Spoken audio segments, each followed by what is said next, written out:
여러분 안녕하세요. 오롱장입니다. 요새 이런 기사가 굉장히 많이 있습니다. 연말까지 주담대 이자 폭탄 계속, 부동산 시장 본격 빙하기.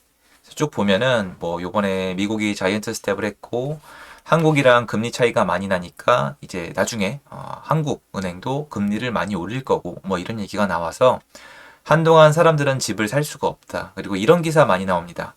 5억을 빌려서 집을 사면 한 달 이자가 얼마다. 이자를 얼마 내던 사람이 갑자기 얼마를 낸다. 맞아요. 갑자기 엄청난 금리 인상이에요. 역사적으로 아마 처음 보고요. 자이언트 스텝이란 단어조차도 전 예전에 몰랐습니다. 어마어마합니다. 한국 온 국민이 미국에서 열리는 FOMC를 새벽에 기다려서 보는 사람이 늘고 있습니다. 미국 금리가 한국 금리에 직접적인 영향을 주는 그 영향도가 더 올라가고 있어요. 왜 그러냐면 사람들의 심리에 엄청난 영향을 끼치기 때문입니다. 자, 그런데 많은 분들이 이 얘기를 하세요. 이렇게 될 거야가 아니라 그냥 있는 그대로 말씀을 드릴 거니까 오해를 하지 않아 주셨으면 좋겠습니다. 이렇게 될 거야가 아니에요. 제가 얘기를 하면 이렇게 될 거야라고 고지고대로 들으시는 거예요. 그게 아닙니다. 지금은 이제 제가 그런 얘기를 조심해서 하겠다고 다시 한번 공지를 드릴 거예요. 이렇게 될 거야가 아니라 저는 과거에 있었던 역사를 기반으로 많은 걸 공부를 해왔거든요. 그러니까 이런 사실이 있다는 걸 말씀을 드리는 건데 신문 기사에 하나도 없고요. 이 얘기 해주는 사람도 없어요. 그리고 이거는 각자 해석이 달라요. 지금 다 이렇게 생각하실 거예요. 금리가 이렇게 높은데 누가 집을 사? 금리가 떨어지지 않는 이상 집값은 더 이상 올라갈 수 없어. 거꾸로 얘기하면 뭐예요? 금리가 다시 떨어지면 집값이 오르는 건가요? 저는 미리 말씀드리지만 금리가 다시 내려온다고 집값이 올라갈 거라고 생각하지 않아요. 왜? 역사에 그런 적이 없거든요. 많은 분들이 이미 결정을 하고 제 영상을 보세요. 쟤는 금리를 모르는 애. 그 금리가 올라가면 집값은 떨어지고 금리가 내려가면 집값은 올라가나요? 여러분이 틀린 거예요. 그런 적이 없어요. 지금은 금리 플러스 이거저거 다 해서 집값이 안 좋아요. 하락 중이에요. 집 가진 사람들이 굉장히 힘든 시기예요. 거래가 안 돼요. 다 압니다. 밖에 나가도 다 확인을 해서 말씀까지 드려요. 하지만 그렇다고 금리가 지금 얼마니까, 지금 기준금리가 얼마니까, 미국이 금리를 올렸으니까 집을 사람들이 살 수가 없다? 아무도 못 산다? 앞으로 폭락한다는 근거가 될 수는 없어요. 그건 여러분한테 설득을 하는 거지 근거가 될 수 없어요. 같이 볼까요? 이런 게 있습니다. 짤막하게 말씀을 드릴 건데요. 저는 매해 부동산 시장이 어땠는지를 다 암기를 하고 있어요. 공부를 그렇게 했었거든요. 물론 이게 반복이 된다는 뜻은 아닌데 참여 정권 때 그 시장이 과거 문재인 정권 때 반복이 된 거는 엄연히 거의 사실이에요. 그런데 지금 우리 금리가 어디 와 있냐면 여기 와 있다가 여러분 쭉 올린 거예요. 20년도 이후에 지금 3% 여기 와 있어요. 여기. 보이세요? 이렇게 보이시죠? 이렇게. 지금 제 화살표 여기 와 있어요. 낮은 편이 아니에요. 이제 한국 역사에서 중간쯤 왔어요.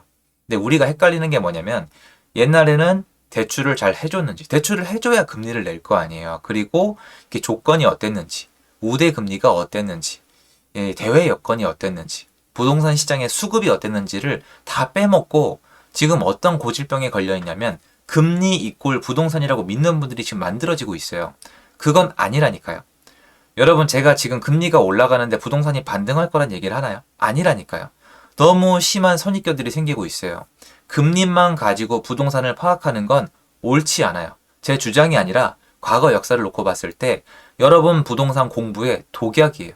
여러분 그러다 이러다 역으로 0.75% 자이언트 스텝으로 만약에 금리가 떨어지면 부동산이 폭등할 것 같으세요? 저는 그렇게 생각하지 않는다니까요. 그 이유를 차근차근 설명을 드리는 거예요. 보면은 이게 바로 돼야 돼요. 01년도에 부동산은 어땠는가? 2년도, 3년도, 4년도, 5년도, 6년도, 7년도, 8년도 각각 연도에 부동산이 어떻게 움직였는가? 전세가율이 얼마였는가? 전세가는 어떻게 됐는가? 입주 물량이 대략 어느 정도 됐는가? 광역시는 각각 어떻게 움직였는가? 이때 규제는 어느 정도 있었는가? 대통령이 누구였는가? 여당인가? 그러니까 민주당인가? 공화당, 민주당. 이거를 다 알고 보셔야지 그래 눈에 그려지거든요. 설명을 해드리자면 여기 01년도부터 올랐어요. 집값이. 버블7 얘기도 나오고 쭉 올랐어요. 여러분. 쭉 오르다가 04년도에 멈칫했어요. 1년 동안. 2004년도에 1년 정도 잡히면서 사람들이 끝났다 그랬어요. 그리고 여기 보시면 금리가 다시 올라가죠. 05, 06년도. 이 05년도 이후로 노도강, 경기도 외곽, 인천이 2배가 올라요. 지금 켜서 보여드려도 되지만 그냥 다 확인이 가능하세요. 막 의정부, 양주, 노원, 도봉 그냥 조금 오른 게 아니라 집값 2배 오른 건 미친 거예요. 왜냐면 세입자분들은 미칩니다. 2배가 올랐어요. 이때 금리 움직임을 보세요. 금리 움직임. 자, 그러면 이렇게 말씀하시기도 편해요. 01년도부터 금리가 내려가니까 집값이 오른 거구만 이라고 말씀을 하실 건데 그러면 금리가 내려간 건 인정을 하는데 기준금리를 보세요.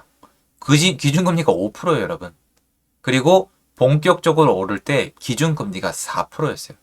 4%. 그리고 안 좋은 사건들도 있었어요. 굉장히 분위기 안 좋았어요. 그런데 이 와중에 부동산이 폭등을 하다가 04년도 1년 동안 멈칫을 해요. 요때. 그러다가 외곽 지역이 금리가 상승함에도 불구하고 3%대에서 5%대까지 다시 올라가요. 쫙 올라가는데 지금보다 느렸습니다. 근데 집값이 미친 듯이 올라요. 그러다가 갑자기 금리를 5%대에서 2%까지 3%를 단기간 내에 퍽 내려요. 금리 인하할 때 이렇게 하거든요. 그럼 이때 집값은 어떻게 됐느냐? 보시면 여기 보세요. 08년도, 09년도잖아요. 사람들이 08년도부터 서울 집값이 떨어진 줄 아는데 아니에요. 08년도에 떨어졌던 서울 집값은 회복을 합니다. 이 기록이 다 돼 있어요. 근데 금리는 3%를 직격으로 내렸거든요. 지금처럼 3%를 역으로 올렸다면 이때는 3%를 거꾸로 내린 거예요. 그럼 어떻게 돼야 돼요?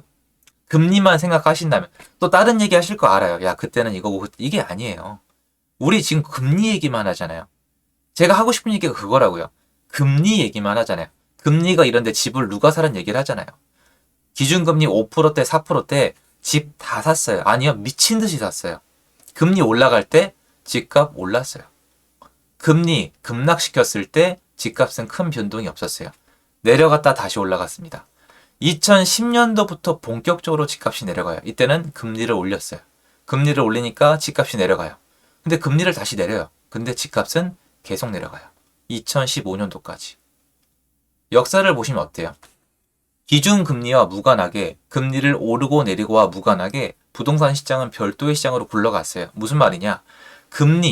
금리가 만들어내는 효과는 어마어마해요. 사람들의 불안 심리, 공포 심리, 그리고 사람들이 돈을 돌리지 않게 되는 그 심리. 근데 그 상황이 더 중요해요. 부동산 수급도 중요합니다. 이런 걸 다 빼고 지금 금리가 높으니까 부동산 시장은 무조건 내려간다? 아무도 집을 살 수 없다는 얘기는 틀린 얘기예요. 맞는 얘기가 아니에요.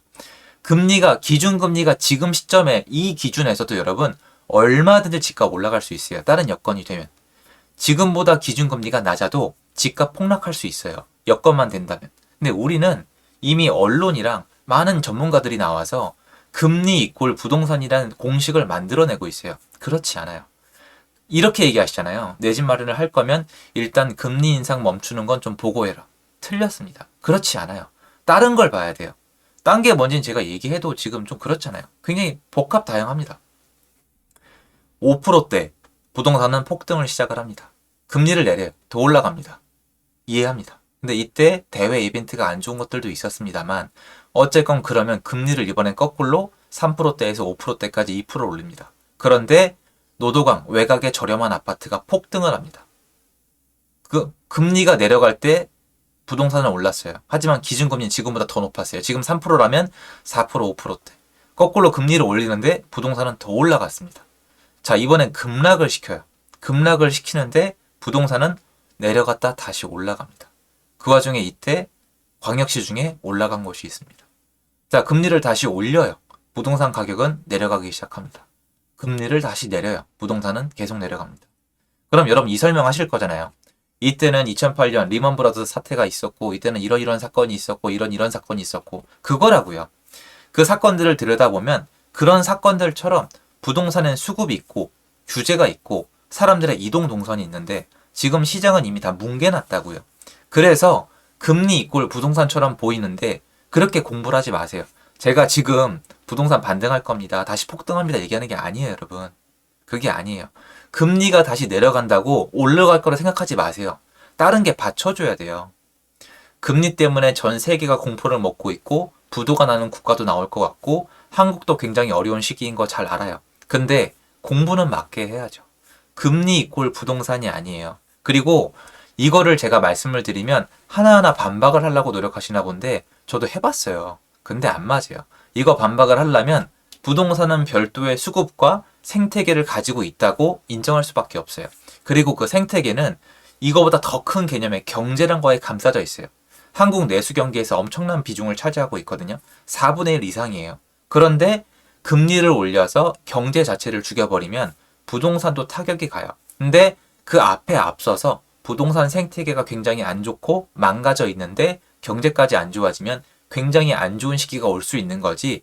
지금 금리를 빨리 올리니까, 물론 이게 크게 엄청나게 빨리 올립니다. 엄청나게 빨리 올리고 약간 불확실하게 만들어가죠. 파월이. 전 폴 볼커라고 생각하지 않아요. 다른 쪽에 있습니다. 불확실성을 키워가고 있어요. 어쨌건 이런 분위기를 만들어내면서 이 속도와 불확실성과 사람들의 그 모든 것들이 뭉쳐서 시장이 굉장히 안 좋은 건 맞지만 여러분들이 그렇게 따지면 금리가 내려가는 신호가 오면 어떻게 하실 건데요? 그렇지가 않다라는 걸 말씀드리고 싶은 거예요. 금리와 부동산 가격은 직접적으로 연동되지 않아요. 지금 그래 보이는 것 뿐이에요. 네, 이렇게까지 말씀을 드려도 그냥 야 네가 뭐 파월보다 잘났냐, 네가 폴 볼커라도 되냐 이렇게 말씀하시면 말씀드릴 건 없어요. 저도. 그런데 저는 앞으로도 금리 하나만 가지고 부동산 시장을 파악하지 않아요. 분명히 제가 미리 말씀드리는데 금리가 내려가잖아요. 금리가 내려가면 지금 그분들 말씀대로면 금리가 내려가면 부동산이 반등을 해야 되거든요. 근데 그때 가선 또 딴 얘기 할 거예요. 항상 그래요. 항상 사람들은 딴 얘기예요. 딴 얘기를 안 하면 저처럼 욕을 먹을 수밖에 없어요. 전 틀렸어요. 인정해요. 딴 얘기는 안 해요. 근데 이거는 변하지 않는 사실이에요. 내 집 마련하려면 금리 인상을 멈추는 걸 봐라. 금리가 인하면 내 집 마련하라고요? 무슨 근거로요? 그럴싸하게 들리겠죠. 무슨 근거로 그런 말씀을 하시는데요. 수급을 봐야죠. 수급이 부동산 가격을 맞출 수 있는 퍼센테이지가 훨씬 높아요. 물론 그 수급에서 금리 인상이 수요를 많이 뺏어갔다면 할 말은 없어요. 근데 이전에 시장을 가만 냅둔 게 아니잖아요. 5년 동안 다 망가뜨려 놨고 대출 중지시키고 지금 이렇게 된 거예요. 그런데 그거를 금리만 가지고 답을 찾으려고 하시면 다음 시장도 여러분 시장이 될 수 없거든요. 그거는 여러분이 조심해서 공부하시면 좋을 것 같습니다. 그 내용 전달드리고 싶어서 영상을 찍은 겁니다. 도움되었으면 좋겠습니다. 감사합니다.